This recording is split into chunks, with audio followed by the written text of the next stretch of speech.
నేనేం సాధించలేనేమో అనిపిస్తుంది. అందరూ దాటుకుంటూ ముందే వెళ్ళిపోతున్నారు.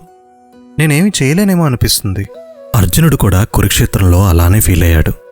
గాంధీవం పట్టుకొని ఎదురుగా తన బంధువులు, గురువులు, స్నేహితులు కనిపించగానే తన హస్తాలు కంపించాయి. ఆయన వెంటనే గాంధీవం పడేసి, నేను ఈ వీరుల్ని ఎలా ఎదుర్కొంటాను, నేను దీనికి సరిపోనేమో అని అనుకున్నాడు. అప్పుడు కృష్ణుడు నవ్వుతూ, నీ బలం బయట కాదు, నీలోనే ఉంది. దాన్ని గుర్తు చేసుకోవడమే మిగిలింది.